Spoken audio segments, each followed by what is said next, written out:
We're going to start in a subcommittee because we don't have a quorum quite yet, but we have a big hearing on especially Senate Bill 808, so we want to give it as much time as is needed.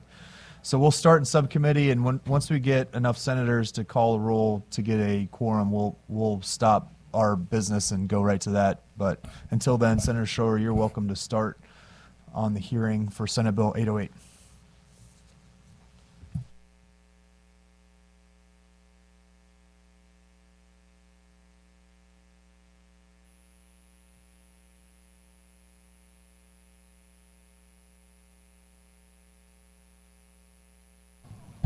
Thank you, Mr. Chair, member of the committee.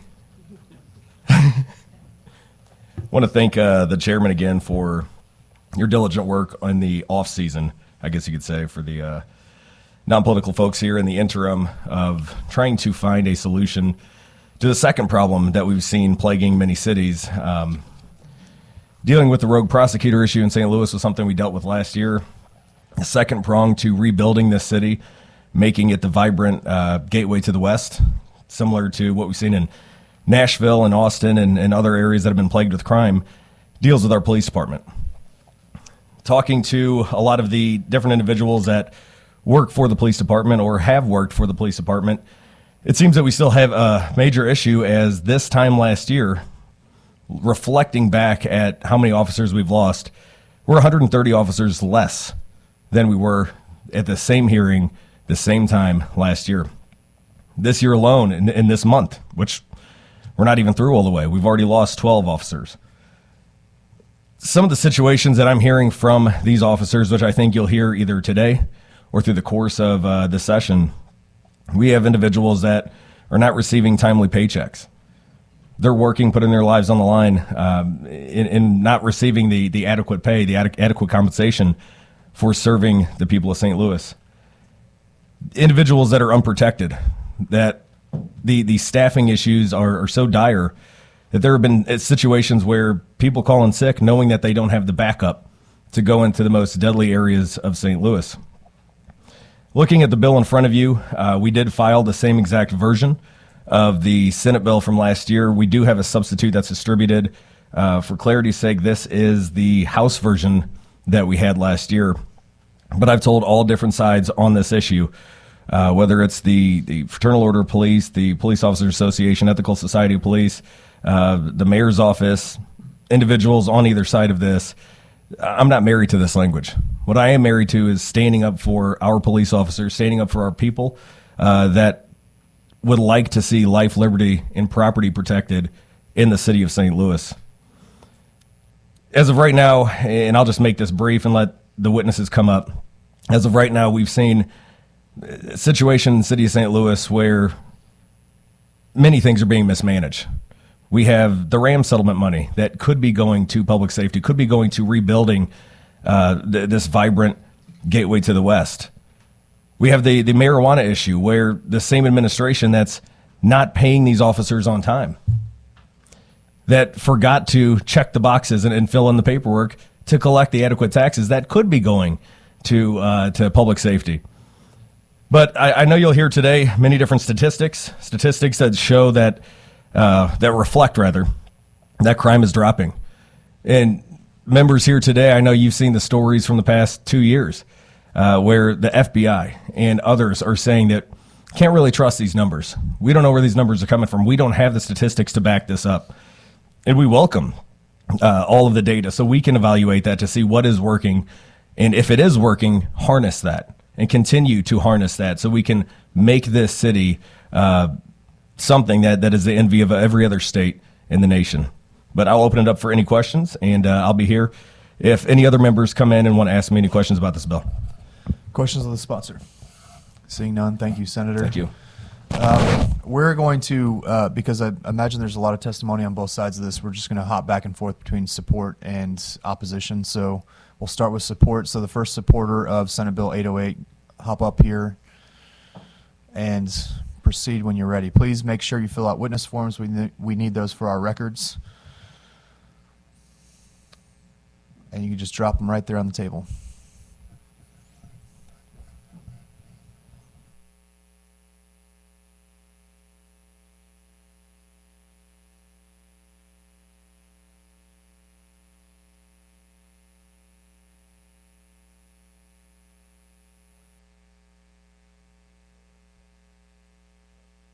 and the Missouri Fraternal Order of Police.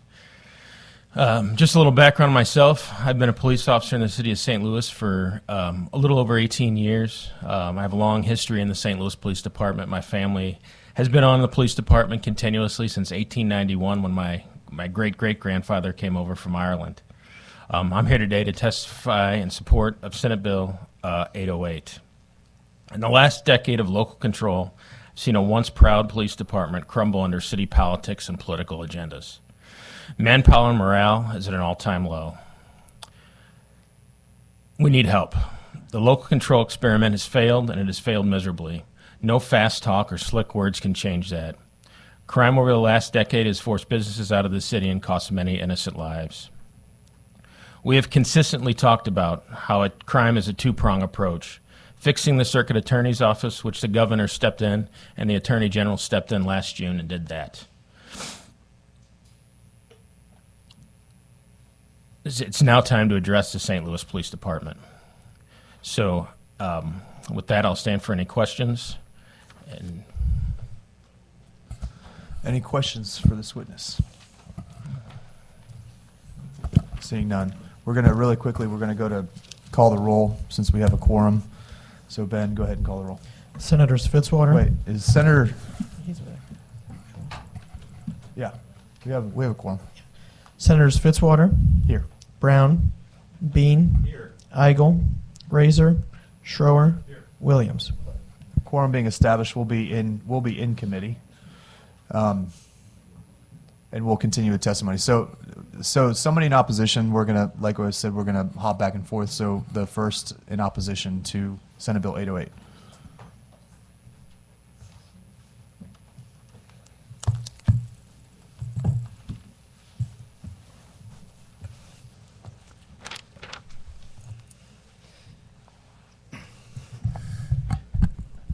Good morning. My name's Robert Tracy. I'm the Police Commissioner of the St. Louis Metropolitan Police Department, and thank you for giving me an opportunity to testify against state control versus local control. I was here in January of last year when I first took over the St. Louis Metropolitan Police Department, and I do appreciate all the concerns that came in, and also giving me an opportunity for my first year to assess the police department, take a look at some of the concerns that everyone has, especially with crime, morale, recruitment, retention, and some of those things, giving me a year in.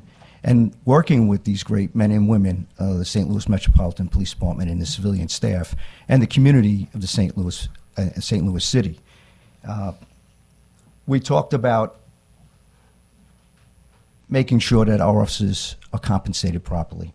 And shortly after I testified last year, we had a contract negotiation where our officers were paid and got one of the highest raises that they have in recent history, which made them competitive, where other police departments were actually, we call it poaching, but actually our officers were leaving other departments for economic reasons and possibly morale reasons. This year we have an economic reopener on top of the raise that they received last year. That has helped us. It has helped us immensely. 14 police officers that had left our department have come back and have sworn them back in. And the reason why that's critical is because they've already been trained by us. They left for greener pastures, and now they've come back either for economics or they want to come back in, and they wouldn't come back unless morale's starting to go in the right direction. I have two others that are waiting to be sworn back in, and then we also changed our business model, and our business model being changed with the Department of Personnel and a new director. We were able to take ownership of how we recruit individuals and get to them quickly so we can be competitive against other police departments. When we talk about losing officers, this is not a state control versus local control. This is a crisis throughout the United States. And the crisis is that every police department is down, and we got to find a way to make sure that we can bring people back into this noble profession. And we're doing those things. But a year's time, it takes a little more than a year's time, because everybody knows it takes 18 months to get a trained police officer on the street working by themselves and making sure that we continue to evaluate them. In the last year, we graduated 2 police academy classes. We have 2 in right now. And because of the business model, we're calling officers immediately. We're trying to start our police departments and academies every several months instead of waiting for 6 months. And in that time, we talk about the losses that we've had, but we've also had a gain about 70 police officers right now in the St. Louis Metropolitan Police Department. We talked about it last year that this is affecting crime.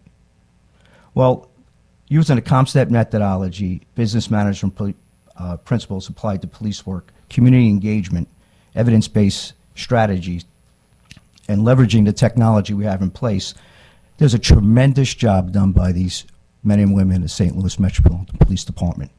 And they were able to reduce overall homicides by 21%. It's the lowest level in 10 years.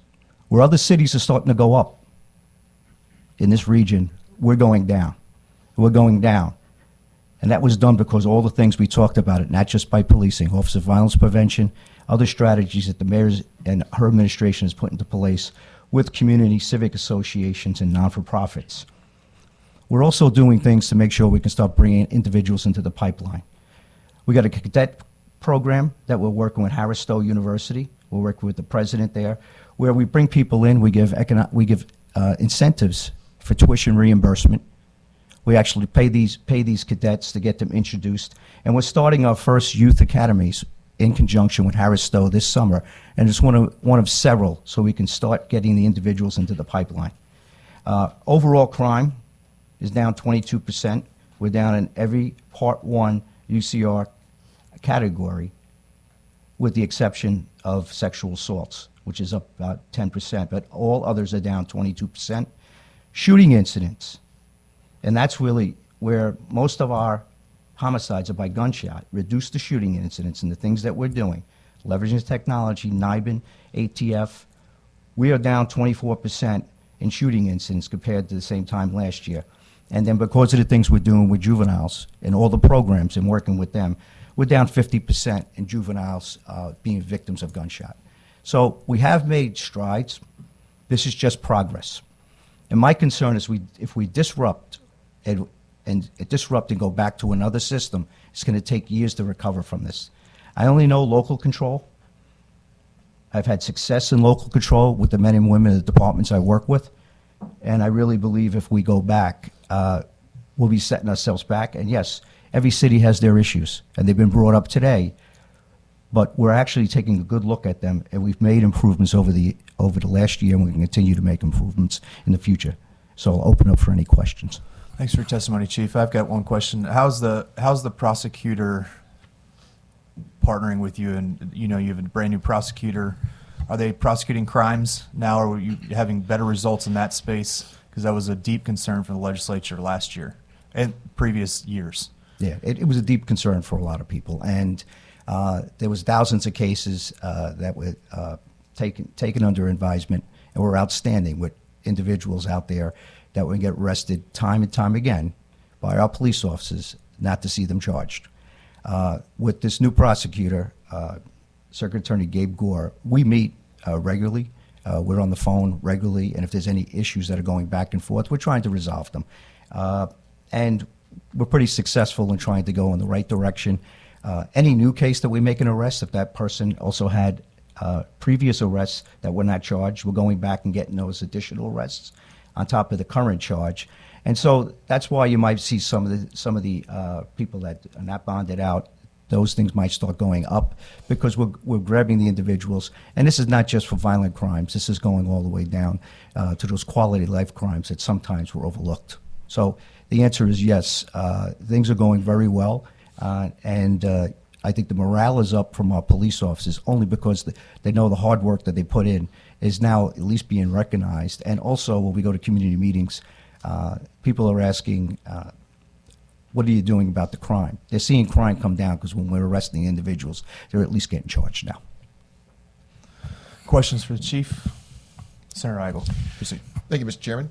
Good morning, Chief. Good morning. Sorry I was a couple minutes late, but I was listening from up in my office, and the sponsor was mentioning something about police officers not getting paid, checks from the city getting bounced. Could you kind of expand on that? What's the story there? Yeah, they would. You know, they've gone to a new system, and there was some glitches. But immediately, when the St. Louis Police Officers Association and/or Ethical Society of Policing, once that's brought to our attention, immediately when someone's not getting paid, that's a high priority. We want to make sure our officers are being paid. We go back to human resources. So as the chief of police, that's one of the things that if I see something like that, we'll work out the kinks and try to make sure that if there is any cases like that, we'll make sure that we get them rectified as soon as possible. But there has been some cases of that, and I think they're working through the kinks. I don't know of any recent ones, but this has happened in the past. And So to your knowledge, all officers are current on payments. to my knowledge of information, because that's one of the biggest questions, I want my officers made whole. And if there's anything that's outstanding, nothing has been in my office recently. Okay. You mentioned a lot of statistics, all of which sound good. I can't help but note that in some of the collar counties, St. Charles County, my county, we're seeing an increase of crime. In fact, only 30% of our inmates out in St. Charles County are from our county.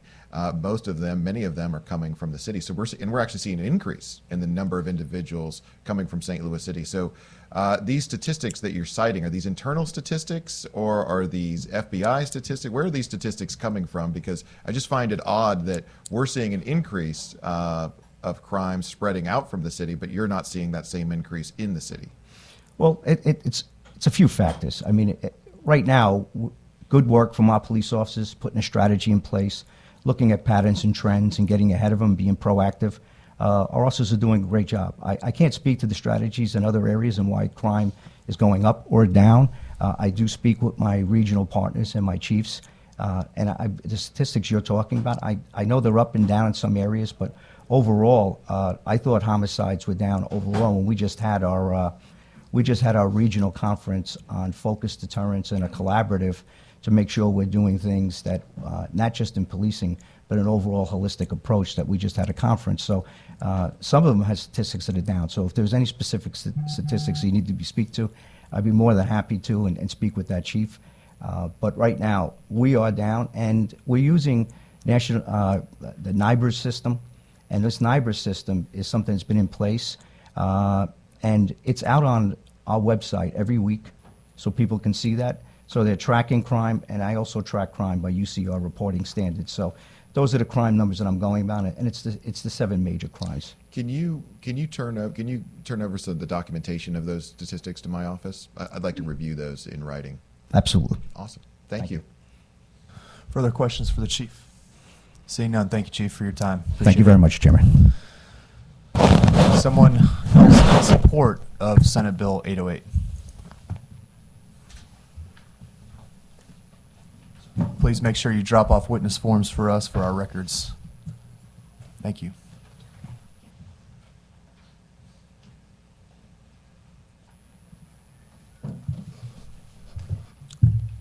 Good morning.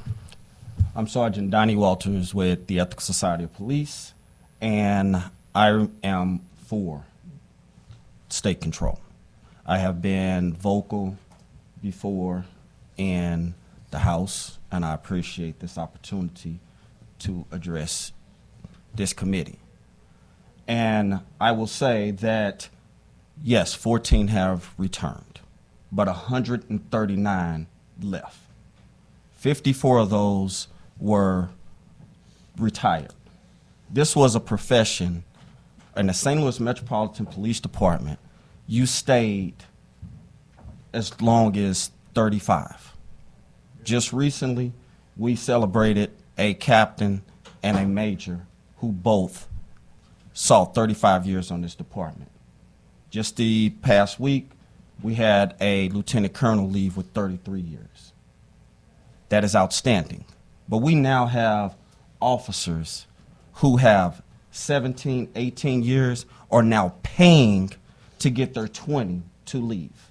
And it's not because of, yes, we do have new leadership. I'm not here to bash any leadership. It is the morale that we have seen not only just in the city of St. Louis, because I look at news articles across the country. There are some departments, because of local control, that they have entire departments have quit because of the treatment. This is like if we were a team, you invest in the coach, which is great, but there's not an investment into the players. We have roll calls sometimes where there's only 2 officers. 2. I've had the pleasure of being a recruiter. I've had the pleasure of being on the SWAT team. I've had the pleasure of being an academy instructor. So all facets of recruiting and retention, I completely understand. I do not have numbers before you because I don't have a team to generate numbers. I talk to people. I have 4 cell phones. One of those cell phones is a department cell phone where I give it to the citizens and they call me because some of them do not call the police. Some of them have issues that they say, you know what, Sergeant Walters, the police have more important things to do. If you can help me with this, and that's what I do. This is about people. I've said that before. This is about people. The morale of our department is slowly diminishing. It is. When you see officers, good friends of mine, that are saying, hey, I'm giving the city money so I can buy my time to leave. That's disheartening. This is a rare occasion for 2024 because I am a member of I'm the president of Ethical, I'm a member of leadership, and I'm also a member of the the POA. And that's a rare that you've had a president of Ethical Society that's a member of all 3 organizations because I'm firm with this, and I believe my voice should be heard in all 3 organizations. I thank you, and I'm open for any questions. Questions for this witness? Senator Heigl, go ahead. Good morning. Good morning. The assertion I just want to make sure I understood you correctly. The assertion from the chief was morale is up, and he gave the statistic of 14 former officers had returned to service in the St. Louis police force. You're saying that that's true, but how many have 159? Is that what 139 left in 23. 139 left at the same time that only 14 returned. Right. And we had to date, as Jay said earlier, we had 12 leave, and we're 17 days in. And this is statistics. This is going back 1 year. Yes. Total of past 3 years. And again, past 3 years, it came out to, I think I added it up, it was 414 total. So it's actually the pace of departures hasn't dramatically changed when the leadership changed last year. No. Okay. Well, you may not have a lot of numbers, but I think that's a pretty powerful number. So thank you. Thank you, Mr. Chairman. Further questions for the witness? Seeing none, thank you for your testimony. Really appreciate it. Somebody else in opposition to Senate Bill 808?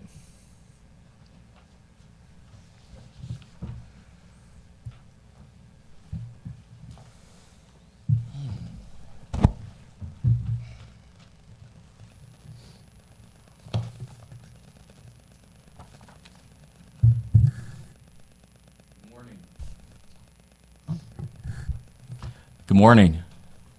My name is Jared Boyd, and I serve as Chief of Staff to Mayor Tashara Jones. This is my first time before a Senate committee, so thank you for your time this morning. Last year, we came before you asking for more time to implement strategies that have reduced crime in other places and to bring them to St. Louis for the welfare of our citizens. And as Chief Tracy has discussed shortly, we still have a lot of work to do, but we have made progress. We've seen a 21% reduction in homicides, a 75% clearance rate for homicides, a 50% reduction in juvenile shootings, a 24% reduction in shooting incidents, and overall 22% reduction in overall Part 1 crimes, which are serious crimes. And this work is the byproduct of a well-established police chief who is working with officers on a day in, day out basis.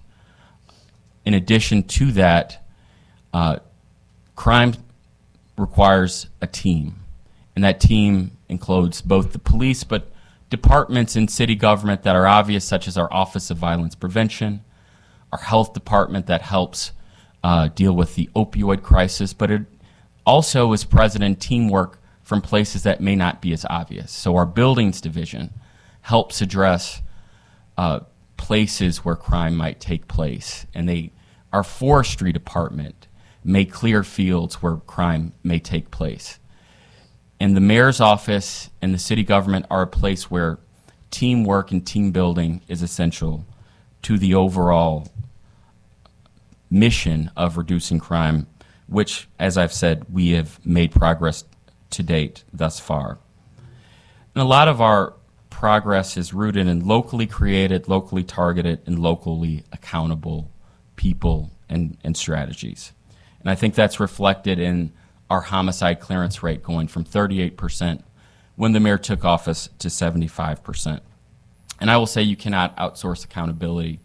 If people in the city of St. Louis do not see progress on the issue of public safety, then that issue is typically dealt with at elections. And I would be remiss if I didn't say that we do have challenges in the police department. Last year we did provide historic raises for our youngest officers, 8%, ranging to our veteran officers, 12%. And then for sergeants, it was a 9%, 11%, and 13% raise. And that did help stem the tide with departing officers. So we did see 210 officers leave in 2022, and we saw about 60 less leave last year. But there are real challenges with recruiting new people into the profession of the police that St. Louis faces and many other cities face. And I would close by saying that what has been proposed is a solution that is unique to Kansas City in terms of removing local accountability for a police department. And I would ask the committee to ask Kansas City how that is going, how that experiment is going.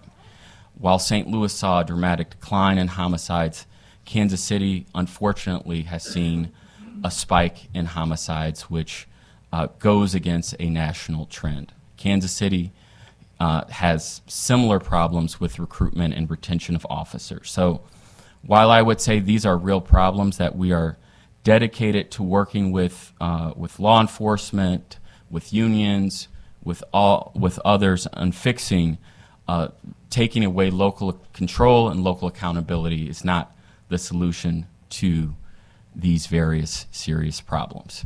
So with that, I thank you for your time and would open the floor for any questions you may have. Any questions for this witness? Senator Eigel, go ahead.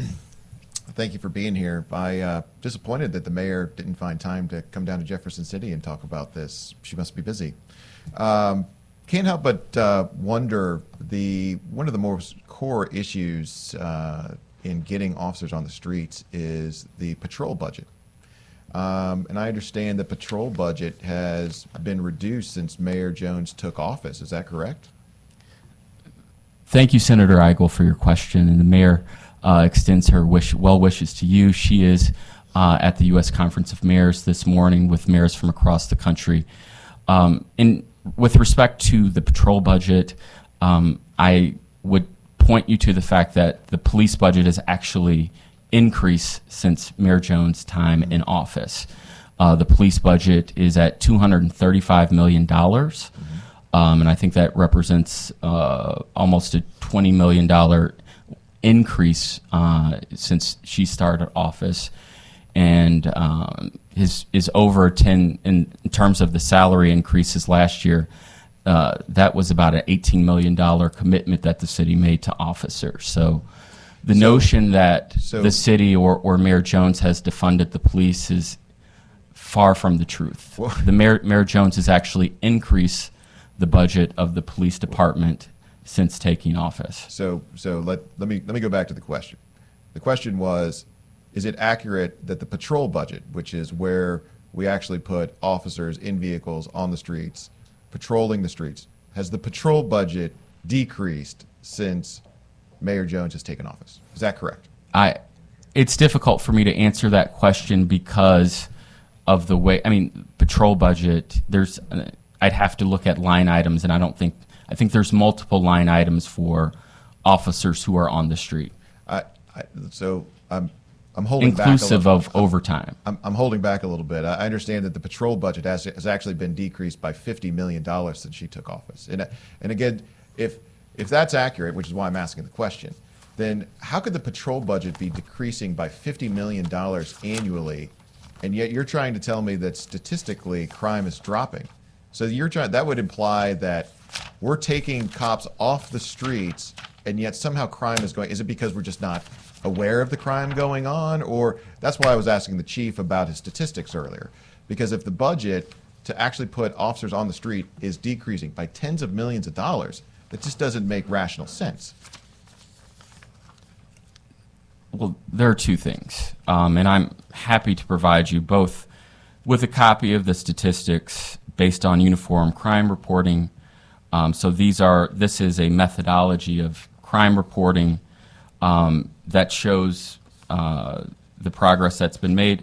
And I'm also happy to work with your office in providing you with budgetary details. And like I said, I have police budget history here that shows an increase in year-over-year expenditures of over $12 million this year and about $15 million since the mayor has taken office. So look forward to providing you with the information and to the committee with the information so that you all can make informed decisions. Do you feel that morale is increasing amongst the police force? I would say that when we came before you last year, the biggest issue with respect to morale dealt with pay, and that was an issue that was addressed in a collective bargaining agreement that is historic and provided increases that had not been seen in 2 decades, including a $3,000 retention bonus, increases for 8, 10, and 12%, and increases for sergeants of 9, 11, and 13%. That being said, we acknowledge that this is a real challenge and that we have a lot of work to do with respect to recruitment, and that we look forward to continuing to work with folks on this issue. So I didn't hear a yes or a no in there. So do you feel like the morale is going up, or is it the same as it was, in your opinion? In my opinion, this is a challenging issue, and as I stated before, last year, a lot of the morale issues were tied to pay, which we addressed. Mm-hmm. I think that morale is somewhat fluid, and that we are committed to working with our officers to address the underlying issues that contribute to their morale. You describe the pay raises as critical and historic and record, and you emphasize the importance of those raises, and yet the presence of what you just described did not stop 139 officers from leaving over the past year when you only brought back 14 former officers. Wouldn't that indicate that morale is actually going the wrong direction and has been on this slide, as the same slide, for the past 3 years? No. As I stated earlier, we actually saw less officers leave the force last year than we did the previous year. And I think that does go to the impact of raising pay. I'm not saying that the morale issue has been solved. I acknowledge that it's a continued challenge and that there are several issues that contribute to morale, and that we are as spoken for last year, pay was indicated as one of the main drivers, and we addressed that. So as issues come about that contribute to a decline in morale, we've shown that we're willing to respond to those issues and look forward to working on that very difficult issue. But what I would again reiterate is that Kansas City and other cities have seen a decline in staffing issues or staffing challenges that, if you were to say state control can fix, there's no record of it fixing that morale issue in Kansas City. You said that the number of officers leaving has dropped from the previous year. So last year was 139. What was the number for the year before? I understand the 3-year total was 400, which would seem on average it's about the same. believe it was 210 in 2022. 210 to 139. And 148 for 148. 2028. And this year we're at 17 so far? I don't have those most recent statistics. Okay. Thank you, Mr. Chairman. Further questions for this witness? Good to see you, Jared. Good to see you, Senator Williams. That's all I had. Thank you for your testimony. Thank you. Lighten it up a little bit. Is anybody else here to testify in support of Senate Bill 808? And please make sure to fill out a witness form for our records. Thank you.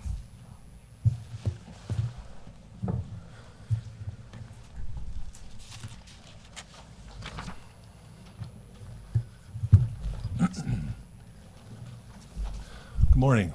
My name is Joe Steiger. I'm a retired St. Louis City police officer. I'm currently employed as the business manager for the St. Louis Police Officers Association. I'm here today on behalf of both current and retired police officers to speak in favor of Senate Bill 808. The management and operation of the St. Louis City Police Department has degraded over the last 10 years since St. Louis gained local politician control of the police department. We are asking for a return to a governor-appointed board of police commissioners made up of local St. Louis City residents. It took a governor appointment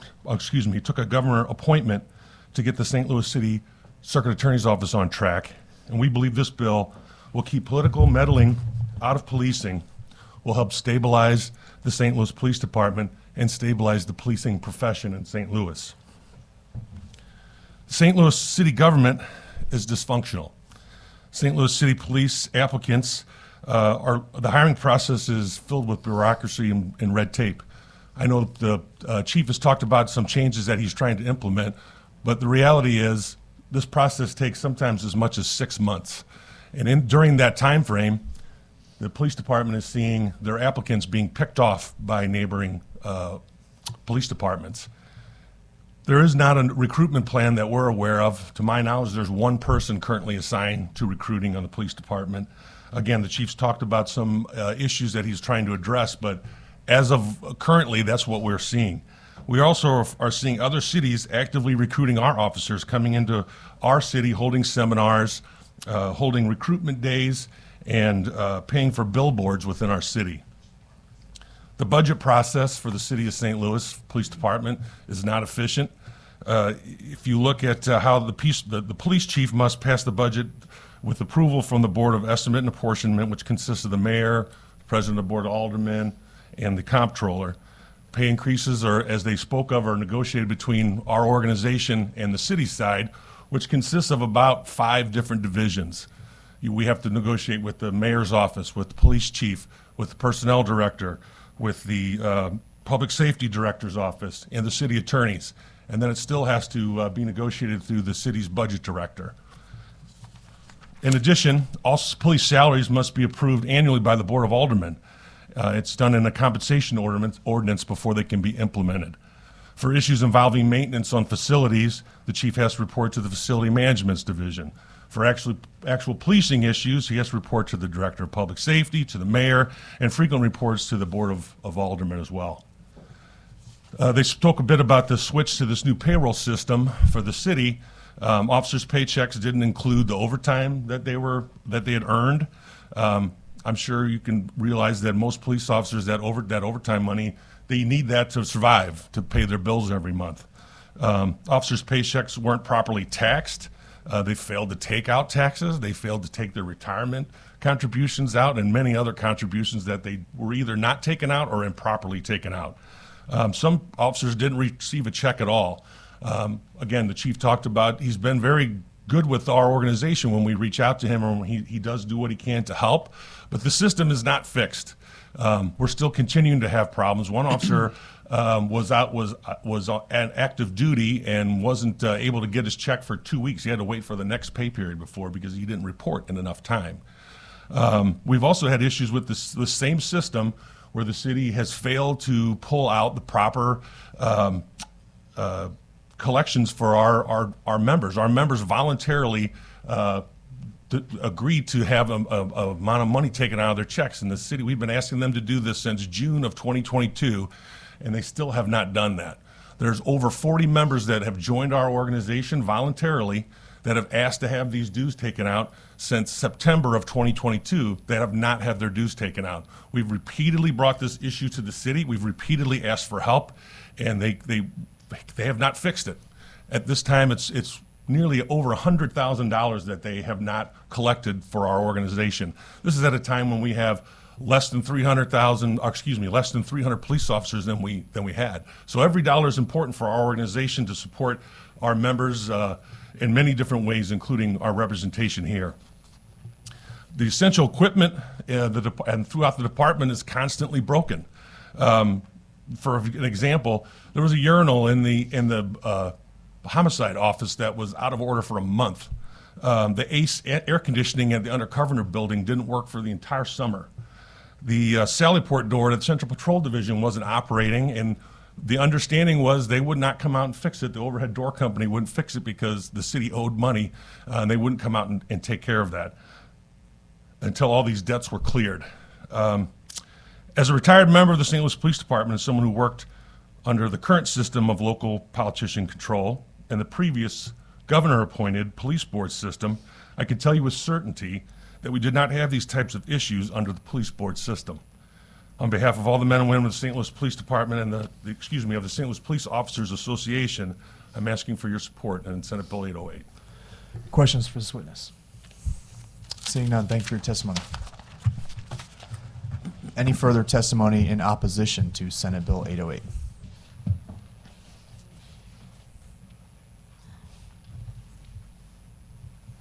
Ooh, new forms. I haven't seen these yet.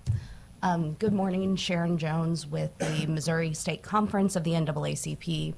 Here in opposition to the bill, we believe that every municipality's voters should be treated equally in Missouri. We believe that state control of police departments should not happen unless it's going to happen everywhere. As an example, Springfield, Missouri has a very high crime rate right now, and no one's talking about trying to take over their police department.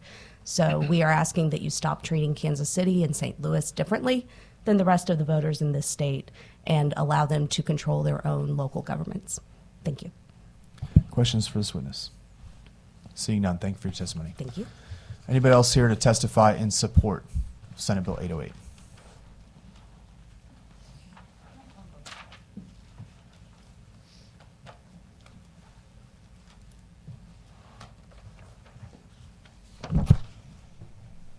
Good morning. Jane Duker, representing the St. Louis Police Officers Association, St. Louis County Police Officers Association, and the Missouri Fraternal Order of Police. Since 2021, 512 officers have left the St. Louis Metropolitan Police Department. That's net. That's net of any hires. That's the number of officers less than there were. So I just wanted to be very clear about that number. Also, regarding the defunding of the police, the first week that the mayor was in office, she swept 125 vacancies out of the department. Those were primarily carried in the patrol. The $10 million contract that the city had with the federal government to house federal detainees was canceled. That resulted in $10 million less revenue for the city of St. Louis because they wanted to close the workhouse, so they no longer take federal detainees that are St. Louis City citizens, but they're being prosecuted by the federal government. So now those prisoners are all over the country because the city will not house them because they wanted to close the workhouse. That $10 million reduction for that contract was taken directly out of patrol. In between the 22 and 23 budget, they decided to take the patrol budget separately, and it was reduced from $77 million to about $39 million. So we're close to $50 million reduction in patrol. And you can see that in the number of officers. The patrol officers have gone from, in 2015, there were 800. Now there are only 565. That doesn't even count the 125 vacancies that were swept. If you include the 125 vacancies that came out of patrol, there's a 40% vacancy rate. I understand that there's trouble hiring police officers all over the country, but this is a rate that is so far and above what other jurisdictions are seeing. So there is a degree of a problem here that isn't existing nationally. The Attorney General offered to forgive a $5.5 million debt that the city had regarding representation in cases when there was citizen board control, and offered the mayor to forgive the debt if she would give the money to police officers, and she said no. So there have been numerous times in which there has been defunding of especially patrol. So one thing you need to know is the budget is going up, but the number of officers on the street and the amount of policing is decreasing. So when you say the overall budget going up, there's social programs, there's other programs that have been added to the budget that have nothing to do with policing. Under the local control law, the city is required to maintain sufficient funds for a police force, not for social programs, which they're great. I mean, nobody disagrees with those, but when you take it at the expense of officers on the street, it becomes dangerous. With regard to, one other thing is, just last year, the police department lapsed $12.3 million. We don't have any recruiting going on. We're not getting new officers. We're not getting new equipment, but the department lapsed $12.3 million. That could go a long way into helping some of the problems that we've discussed. And unsure why the department did lapse those funds. So the crime stats. The crime stats are a disaster. And yes, that is happening nationally with transferring to this new system. But the city of St. Louis has been, has had numerous problems. Twice in 1 year, you had one situation where the city just didn't report for 3 or 4 months. So the FBI, produced statistics that were wrong. You've had a situation where, before this new system came aboard, the city of St. Louis was like the gold standard of producing crime data, the actual detailed crime data, and it was on the web. Everybody could look at it. You could look and determine. Well, in 2021, that stopped. They stopped producing the detailed crime statistics so that you could determine whether their assertions of crime rates were actually appropriate. Well, there was obviously a ton of backlash with both experts and the media. And finally, about a week or so ago, the city dumped a bunch of data on the web saying, these are the crime stats. A professor from St. Louis University, Ness Sandoval, he took the data because he was one of the people saying it was embarrassing that crime data was not produced to the public. A summary sheet, a PDF, is not crime data. And you can't look at it and determine whether, what they're saying is true. And so he looked at the data, and he specifically said, this was last week, we urge caution in utilizing the data provided last Friday, as currently does not meet our internal quality standards. We're committed in dedicating time and resources to rectify the identified issues. Our goal is to have an improved data set ready for use by our team and community members at the beginning of February. So basically, we have a professor who's going to come in and have to rebuild the database to so that somebody can look at crime stats to see what's actually happening. There was a story in ProPublica where they found that the city was increasing the number of justified homicides in order to lower the murder rate. And there was all kinds of problems with that. The department is supposed to make the determination on justified homicides, not the prosecutor. Well, they were allowing the prosecutor, Kim Gardner, to determine what were justified homicides, which wrongfully, frankly, reduced the homicide number. I'm not saying that's going on here. I think the homicides have gone down, but the homicide rate is still at, it's one of the top 15 murder rates since 1970. So yeah, when you compare it to the record year during COVID, you see these big percentages and decreases, but it's nowhere where it should be. I mean, we're looking at 2013, crime was way down. That's completely different than what we're experiencing now. So I just caution people to just swallow the data when there's significant problems. I mean, the FBI acknowledges that the system is not working. 40% of the jurisdictions haven't really converted properly, but the city has had exceptional problems. FBI used incorrect data for St. Louis amid reporting problems. In the computer system, it's been a problem for everything. You've heard about that across the board. They cannot get the computer straight. So it's difficult for anyone to believe crime stats when you can't produce the data that supports it. So I don't know any jurisdiction that would do that without having the data to be able to prove their work.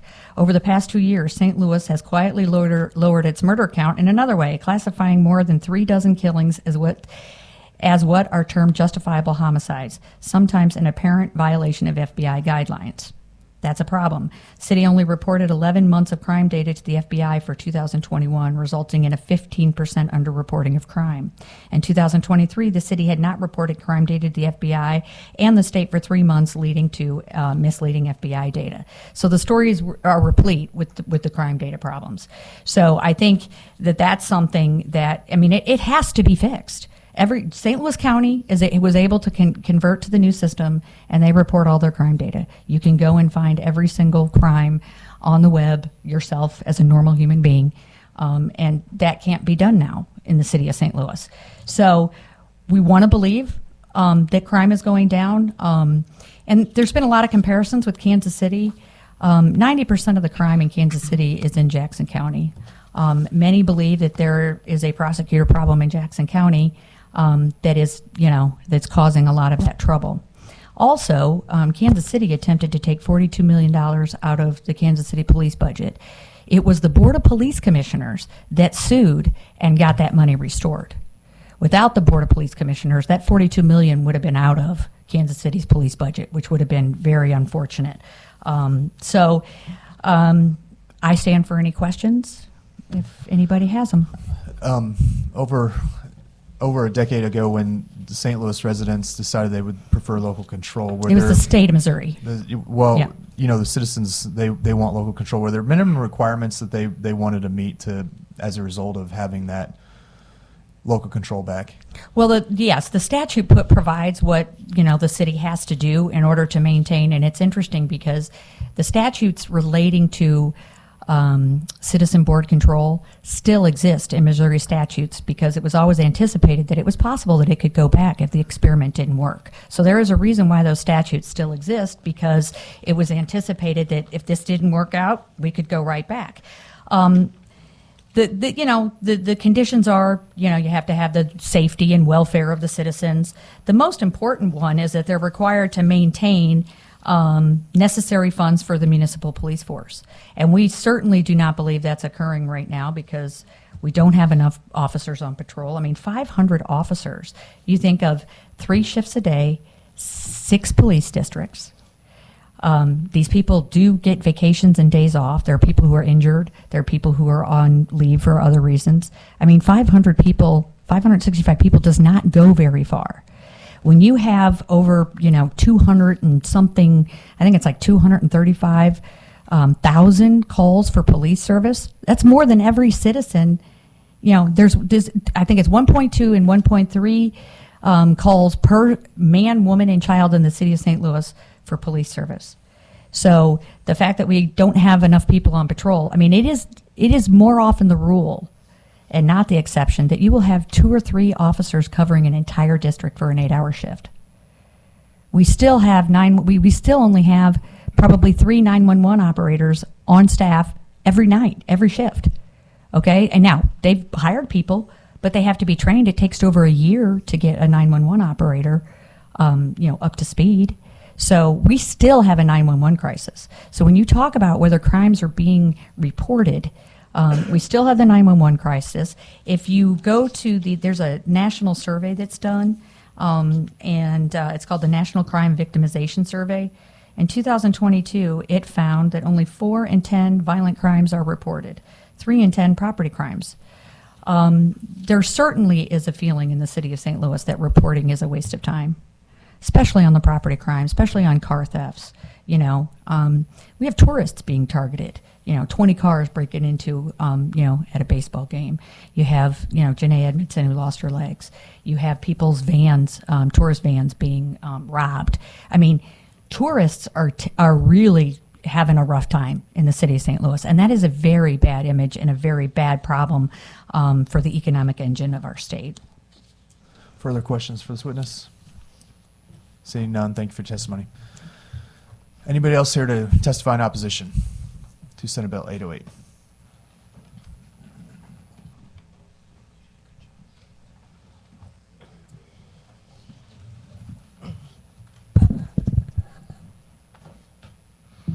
Really quickly, for just so we know, how many more people are here to testify in favor of this bill? Just raise your hand. Who else here to testify in opposition? Okay, thanks. Proceed when you're ready. Thanks. Good morning, Mr. Chairman, members of the committee. My name is Mallory Rush, and I'm the executive director at Empower Missouri. We're a statewide anti-poverty and criminal justice organization. I just have 3 thoughts that I want to share here about this bill. The first issue, and I think this is really at the center, is that, underlying this bill seems to be an assumption that more police equals less crime. And unfortunately, that's not always the case. There have been many studies that have attempted to link police staffing levels to reductions in crime with very mixed results. There was a recent meta-analysis created of all of the studies that have looked at this, and what it found was that in all of the studies that had studied this, homicides fell after more officers were hired just about 54% of the time, so about half. And unfortunately, that same study showed that in southern and Midwestern cities with a large black population, the homicide rate was actually not impacted at all by the hiring of additional officers. There is a lot of emerging research that shows that there are many other ways to reduce crime, including brighter street lighting, cleaning up vacant lots, community-led violence intervention programs, which the city of St. Louis does utilize, and increased spending on drug treatment programs and mental health services. This is not to say that I don't think that we need the police. We are not an anti-police organization. I think we do need a strong police force in the city of St. Louis. But then to say that the number of officers is the driving force one way or another around crime is just it's a really significant oversimplification of the issue. And I think we have to be really careful that we're not saying that, just because, in fact, the data shows the other way, right? We've lost officers and crime has gone down because the city has been putting in the effort around these other issues and these other things that exist in the city. I'm personally a resident of the city of St. Louis, born and raised in the city of St. Louis, own my second home now in the city of St. Louis. I've seen a lot of improvements to the lighting. I know that that's something that the city has been working on. I know in my alley there are super bright lights. That makes me feel safer. I think that's certainly a deterrent to crime. My second point is that, and this has been mentioned by a couple people, so I won't spend a lot of time here, but, the police staffing crisis, it is a crisis, but it's not specific to St. Louis in any way. This is a national trend. I have a couple of different studies that I'm happy to pass along. I won't spend a lot of the committee's time going into them here, but essentially in a survey of 200 police agencies, officer resignations nationally were up 47%, and retirements were up 19% in 2022 compared to 2019. They're having a really hard time motivating young folks to get interested in becoming police officers and unwilling to go through the training process in a world where many folks can now work from home and have flexible hours. Can't do that as a police officer. And that's unfortunately coinciding with baby boomers retiring. And so you are having a ton of retirements because we knew this was going to happen across multiple sectors. So that is a thing that we need to be looking at. It's impacting departments across the country. It's impacting departments across the state. The Missouri State Highway Patrol was short 130 troopers at one point last year. So I think it's unfair, fundamentally unfair, to punish St. Louis for a trend that is happening across the entire country. And then my final point, which I made to this committee last year, so I won't spend too much time on it again, is that there is, unfortunately, just absolutely no evidence to suggest that putting the police department under state control would have an impact on crime. There's lots of data that shows that crime trends have been all over the place, both under state control and under local control. And that, as one of the previous witnesses mentioned, crime in Kansas City, which is the only city in the entire country to be under state, to have their police department under state control, has one of the highest homicide rates in the country. So I agree that there's a problem. I agree that we need to fix it. This is not the solution. Thank you for your time. Questions for this witness? Yeah. Senator Brown, go ahead. So you say Kansas City's got one of the highest homicide rates in the country. Where do they stand at compared to St. Louis? Well, so one of the things that I No, think, this is real easy. I mean, I know St. Louis is like, what, number 2 now because New Orleans went ahead of them. So where's Kansas City? Kansas City is number 8. That's a pretty big difference. Right, but Kansas City doesn't have the same significant issue that St. Louis has, in that our city and county crime rates are tracked. What are those? What do you mean by that? What's the difference? So because St. Louis is one of the only major metro areas in the country where the city is divorced from the county, you're looking at a much smaller subset. So in many urban areas, Well, there's a way lot more people in Kansas City than there is St. Louis. sure, but in many A lot more. across, well, if you can, again, you got to look at Where's you answered my question. Thank you. okay. Further questions? Yeah, I did. Go I ahead. did have a question, but I probably should have had that question from someone else. So I'll talk to that person after. Okay. Any further questions for the witness? Seeing none, thank you for your testimony. Anybody else here to testify in favor of Senate Bill 808? Your last chance. Anybody else here to testify in opposition? Anybody here to testify for informational purposes only? Seeing none, that will conclude the hearing on Senate Bill 808. We will now go to my Senate Bill 799. Senator Brown, do you mind controlling the hearing on that?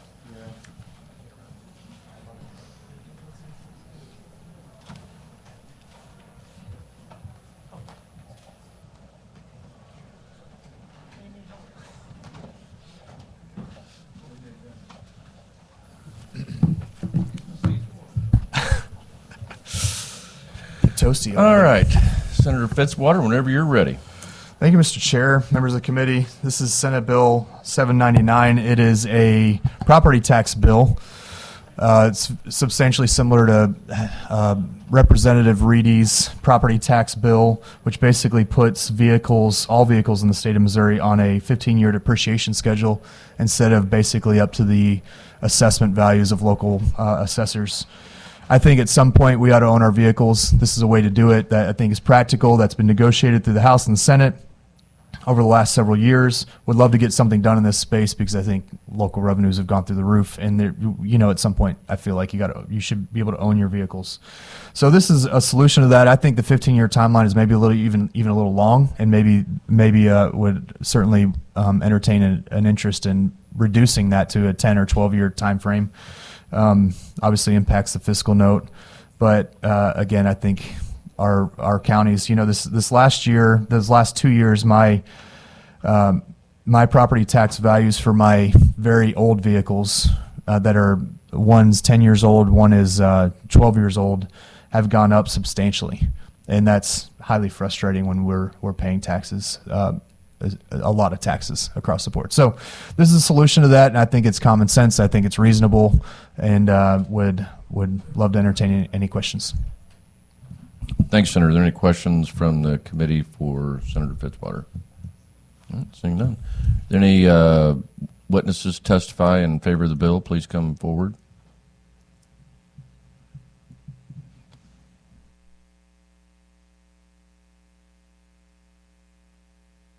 Committee. There, can you hear me now? Ben Travlos with Missouri Farm Bureau here to go on record in support of this legislation. We have a member-adopted policy, and I'll just read it real quick. We support state legislation allowing assessors to reference multiple years of publications in order to determine the lowest fair value of motor vehicles and agricultural equipment. We believe this flexibility will reduce the impacts of inflation on new and used motor vehicle and agricultural equipment prices. That I'd be happy to answer any questions. Thank you for your testimony. Are there any questions for the witness? All right, seeing none, are there any more witnesses testify in favor of the bill? Any witnesses testify in opposition to the bill? Are there any witnesses testify for informational purposes only?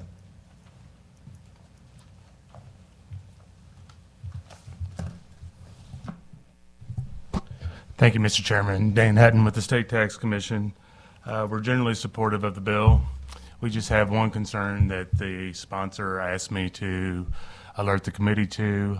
If the State Tax Commission chooses the guide, we are for competition in the guide, but if we choose the guide, we're concerned that it will compromise the integrity of the appeals process, and so we would ask for the ability to work with you on that issue just so we can protect that process. Be happy to answer any questions. Thank you for your testimony. Are there any questions for the witness? All right, seeing none. Are there any witnesses testify for information purposes only?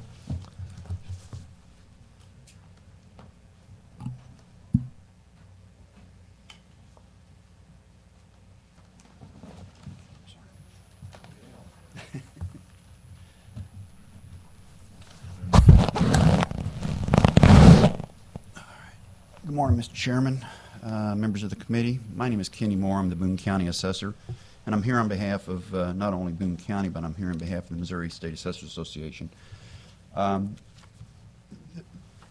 This bill is, I mean, there's a lot of positives in this bill.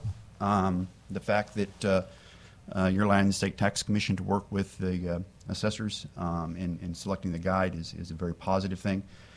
We do know that there is issues that have occurred over the last couple of years with personal property and the value of vehicles. But there again, under the current state statutes, assessors are just doing what the law tells them to do. So as far as the bill itself, we feel that the 15-year depreciation schedule might be a little aggressive. And I know Senator Fitzwater just said that it might be, he feels it might be a little strong. Primarily, what we do in Boone County is if a vehicle is over 20 years old, we put a minimum value of $300. That tax bill then ends up being about $6-7 to that property owner. If you use the current, or if you use the depreciation table that's been prescribed in the bill, when a vehicle reaches the age of 16, it's going to be assessed at, depreciated at 99.9%.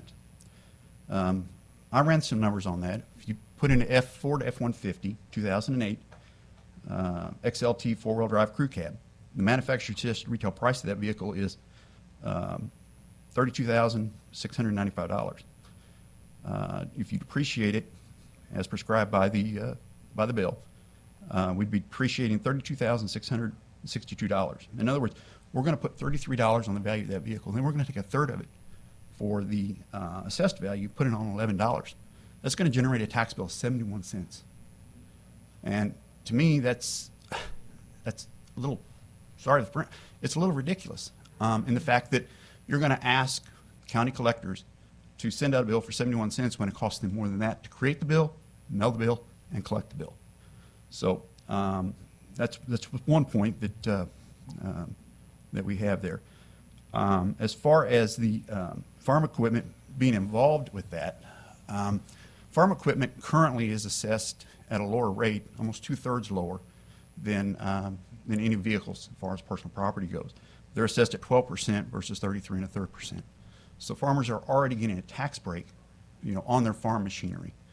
And rural counties, which really depend on farm machinery as a source of revenue, would see a great decrease in that value of revenue, and they would ultimately could hurt taxing jurisdictions such as fire districts, ambulance districts, and library districts, along with some school districts. Other than that,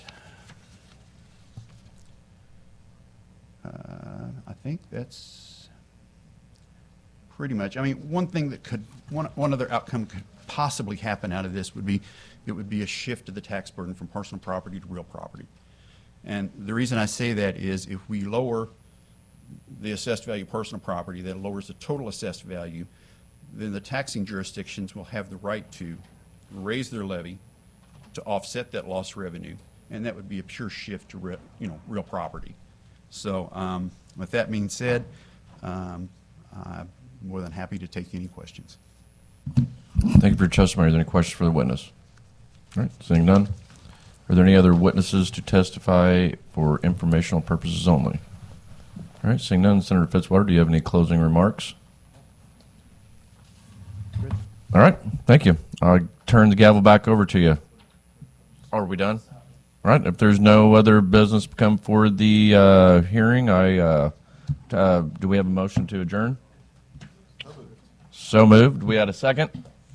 Got a second. We're adjourned.